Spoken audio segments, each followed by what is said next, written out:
9h, 9h30, le meilleur de Franck Ferrand raconte sur Radio Classique.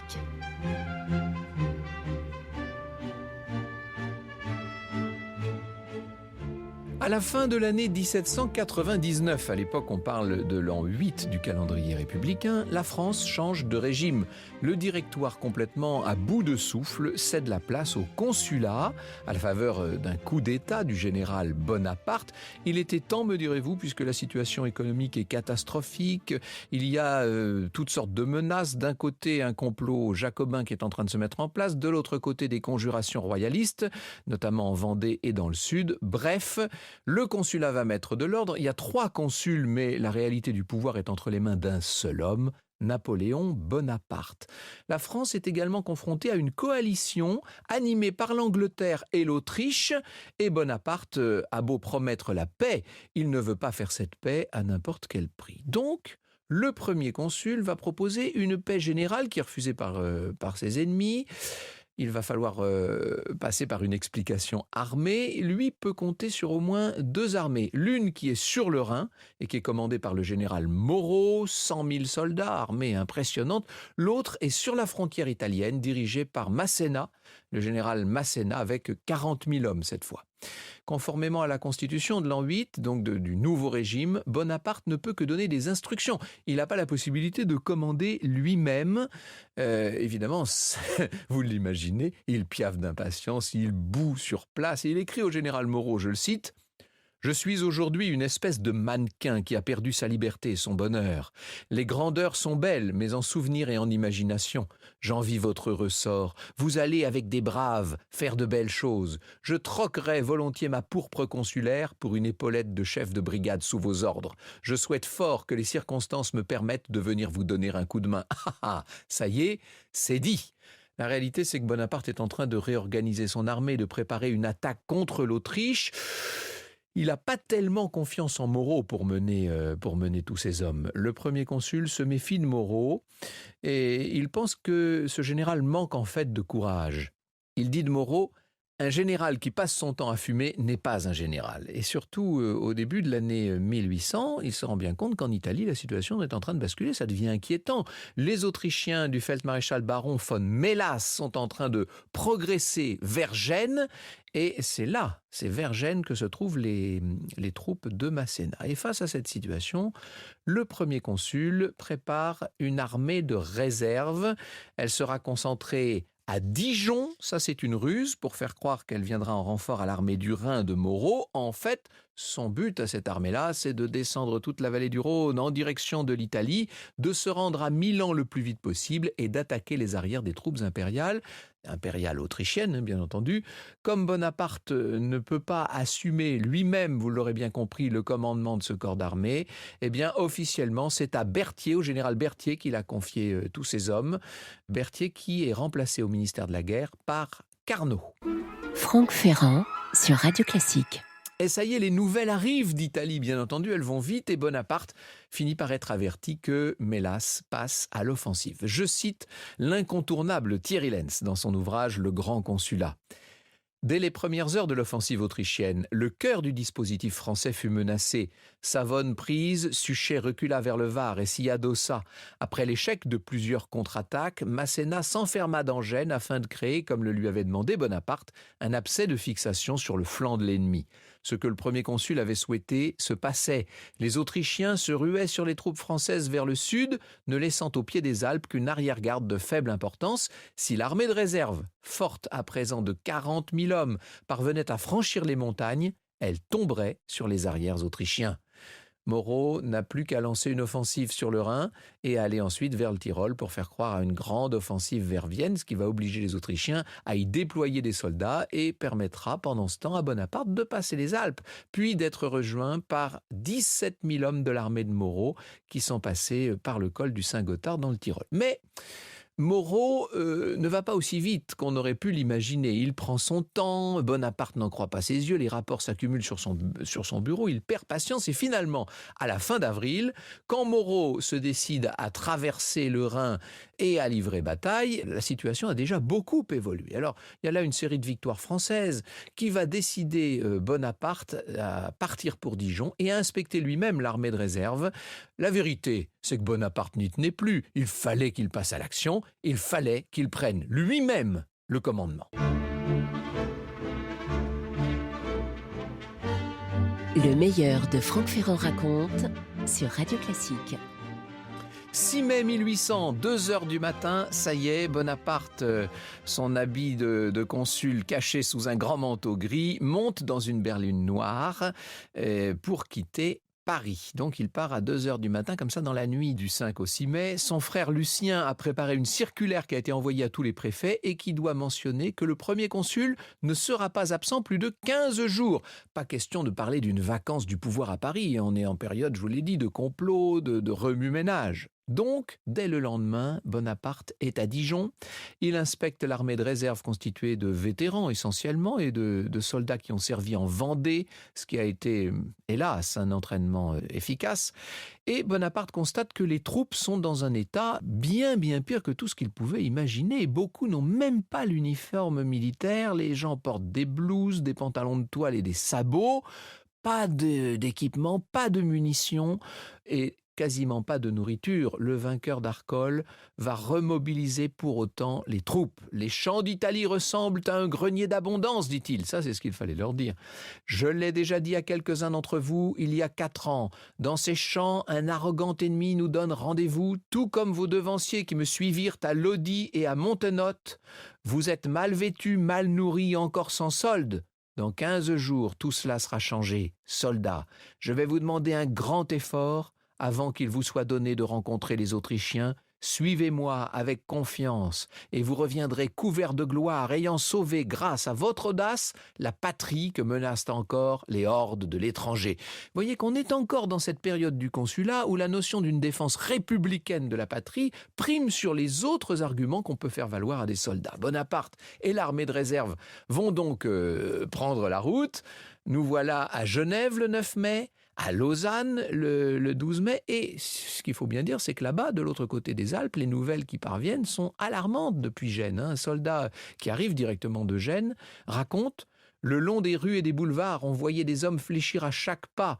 De seuil en seuil, des femmes hagardes se traînaient pour demander du pain et les cadavres jetés à la voirie faisaient aux lueurs des flambeaux qu'on allumait le soir d'indescriptibles spectacles. » Entre la situation à Gênes et les tergiversations de Moreau qui ont maintenant causé beaucoup de retard, Bonaparte va avoir fort à faire et il faut surtout qu'il agisse très vite. Et donc, il décide de faire passer le gros de ses troupes par le col du Grand Saint-Bernard, qui est beaucoup plus rapide que le trajet qu'on avait prévu initialement. C'est de l'improvisation telle qu'il sait la faire, Bonaparte. Il a confié l'avant-garde à Lannes, qui franchit le col à partir du 14 mai.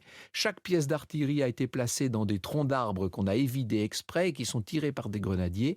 Et quelques jours plus tard, c'est le premier consul en personne qui va franchir dans un froid glacial le col du Grand Saint-Bernard. Il est sur une mule. Il a trouvé que c'était plus simple pour avancer sur ces chemins extrêmement escarpés. Et il écrit « Nous luttons contre la glace, la neige, les tourmentes et les avalanches. Le Saint-Bernard, étonné de voir tant de monde le franchir si brusquement, nous oppose quelques obstacles. Depuis Charlemagne, le Saint-Bernard n'avait pas vu une armée si nombreuse. Et Bonaparte lui-même va à plusieurs reprises manquer de dévaler. Il glisse. Il y a même une pente sur laquelle il va glisser de près de 100 mètres sur les fesses. La mule manque de faire un faux pas et de le précipiter lui-même au fond du ravin. Ça devient compliqué. Une fois le col franchi, Bonaparte se heurte à un autre obstacle, le fort de Bar, qui ouvre le passage à la plaine du Pô et qui est défendu par les Autrichiens. Il va falloir mettre un siège dans les formes qui va durer 2 semaines. Bonaparte a contourné le fort, mais pour assurer le siège, il a bien été obligé de laisser sur place une grande partie d'une artillerie qui, lui, par ailleurs, pourrait lui être utile ailleurs. Le 2 juin, il entre à Milan.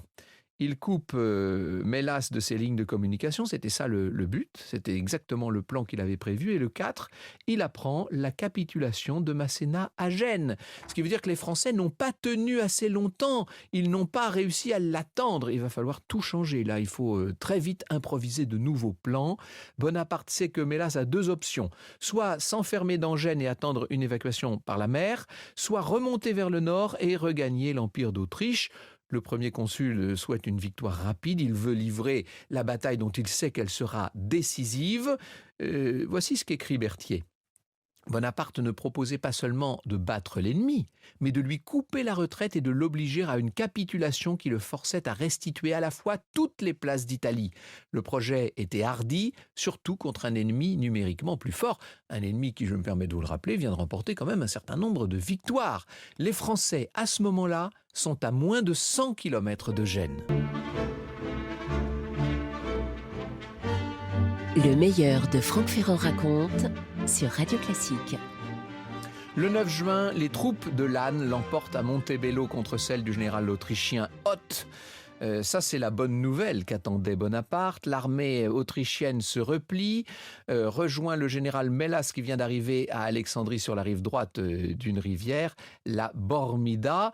Malgré l'envoi par l'Autriche d'un espion, le type en question s'appelle François Tolly et il était censé donner de fausses informations, Bonaparte n'en ignore pas moins la position de Mélas. Il n'a pas réussi à localiser le gros de l'armée de l'ennemi. Il est un peu à l'aveuglette dans cette affaire et il va envoyer son armée à différents points stratégiques, détachant notamment une division vers le nord, une autre sous les ordres de Désay. Vous savez, Désay, ça s'écrit D-E-S-A-I-X, mais ça se prononce ainsi. Il vient juste de rentrer d'Égypte en l'occurrence. Donc cette autre division est envoyée vers le sud pour arrêter les Autrichiens sur les routes de Milan et de Gênes.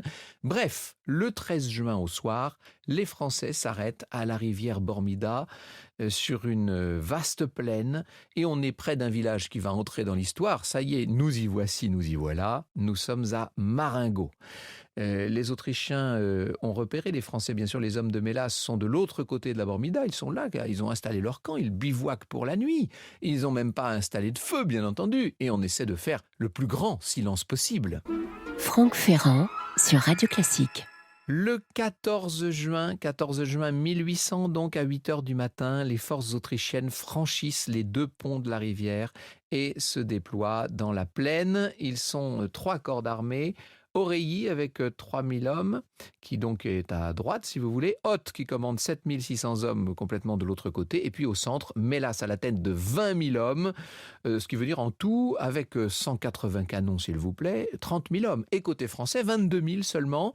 Le corps de Victor, celui de Lannes, celui de Monnier, la garde consulaire, 3700 cavaliers sous les ordres de Kellermann, 14 canons. Bonaparte est à 8 km de Marengo et dès les premiers coups de canon, il se précipite sur les lieux de la bataille. L'armée française, disons-le, a été surprise par la rapidité autrichienne. Elle n'est pas prête, elle est encore assez désordonnée. L'artillerie n'a pas eu le temps de se déployer, elle va être très rapidement détruite. Les Français, néanmoins, se ressaisissent et ils vont réussir à stopper les hommes de Mélas. C'est notamment l'infanterie du général Gardanne qui arrive à faire ce petit exploit. À midi, les Français sont toujours maîtres du village de Marengo. La cavalerie de Kellermann, les hommes de Lannes repoussent les offensives autrichiennes. Seulement, Bonaparte n'en est pas moins inquiet. Il demande aux divisions détachées la veille au soir sur Marengo de venir vers lui le plus vite possible. Il écrit à Désay: je croyais attaquer l'ennemi et c'est lui qui me prévient. Revenez au nom de Dieu si vous le pouvez encore. Mais sans doute va-t-il être trop tard. À 14h, les Français sont déjà en train de battre retraite. Marengo va passer sous le contrôle des Autrichiens.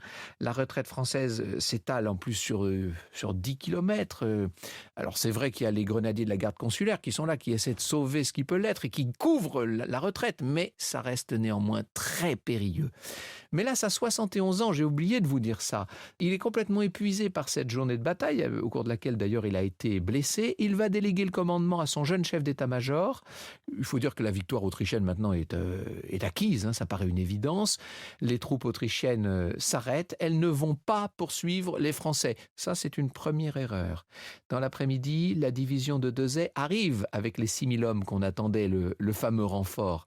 Un conseil de guerre est improvisé, 700 cavaliers de plusieurs escadrons décimés sont placés sous les ordres de Kellermann. À droite, des fantassins épuisés, le reste des troupes de Lannes et Victor. Au centre et à gauche, Dezay avec sa division. En tout, ça fait quand même une dizaine de milliers d'hommes, avec 18 canons prêts à faire feu. Bonaparte arrête le mouvement de retraite dans tous les rangs, nous dit Berthier. Il les parcourt, il s'y montre avec ce front serein qui présage la victoire. Il parle aux chefs, aux soldats et leur dit que pour des Français, c'est avoir fait trop de pas en arrière, que le moment est venu de faire un pas décisif en avant. Soldats, dit-il, souvenez-vous que mon habitude est de coucher sur le champ de bataille. Et c'est la contre-attaque. Et c'est une contre-attaque fulgurante. Dezay lance la charge à la tête de la 9e demi-brigade. Kellermann et sa cavalerie arrivent à faire dans l'armée adverse des coupes sombres. Ils sont incroyables. Ils désorganisent les Autrichiens qui sont surpris, qui en plus, je vous l'ai dit, sont épuisés et qui à leur tour se mettent à battre en retraite.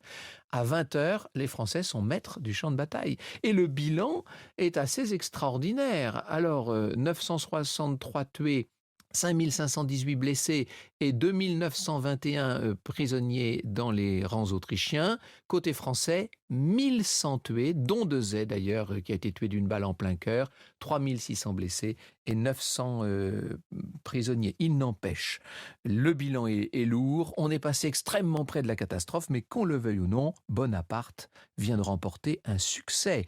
On va pouvoir ouvrir des négociations avec l'Autriche. Le premier consul se fait restituer les places de la Lombardie et du Piémont tout de suite, là sur le champ, c'est le cas de le dire. Sur un plan politique surtout, il consolide un pouvoir que certains imaginaient chancelant.